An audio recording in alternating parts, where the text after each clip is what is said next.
Europe की 17वीं शताब्दी एक ऐसे काल का प्रतीक था जब सामान्य संकट विचारधारा ने प्रचंड रूप से आकार लिया। यह अवधि वोल्टेयर जैसे महान दार्शनिकों द्वारा इतिहास में झांक रही, जिन्होंने पुस्तक ऐसे स्यूअर ले मोर ए लेस प्रिदनासियों में विचारों की जड़ों की पड़ताल की। 1950 के दशक में इतिहासकारों के बीच एक तीव्र बहस छिड़ गई, जिसने पूर्व आधुनिक यूरोप के अनुभव की विविधता और उसकी परिप्रेक्ष्य को केंद्र में लाया। क्या ये देश एक ही प्रवृत्ति का हिस्सा थे या उन्होंने अपने अपने अनुकूल रास्ते अपनाए थे? यह प्रश्न बहस का मूल आधार बना। इस संकट के बारे में प्रमुख रूप से चर्चा किए जाने वाले इतिहासकारों में रोलन मुस्न्यू, एरिक हॉब्सबॉम और थियोडोर के रैब जैसे विचारक शामिल हैं। उनके दृष्टिकोण ने इस विचार का विकास किया कि 17वीं शताब्दी में संकट का अनुभव अकेला नहीं बल्कि सामूहिक था।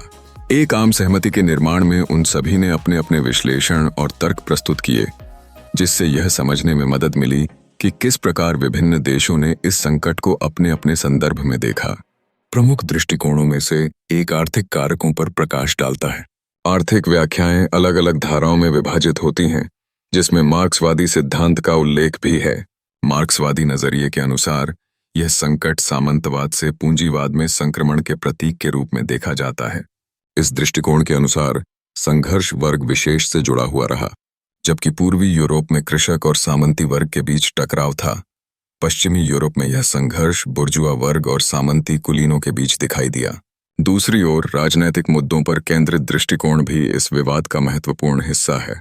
एरिक हॉब्सबॉम ने अपने शोध में दिखाया कि यह काल केवल आर्थिक संकट नहीं था, बल्कि सामाजिक विद्रोहों का भी समय था। यहाँ तक कि राजनीतिक कारणों ने भी इस संकट को जटिल बनाया। इतिहासकारों की यह बहस स्पष्ट करती है कि कैसे अलग अलग दृष्टिकोण इस सामान्य संकट के विभिन्न पहलुओं को उजागर करते हैं।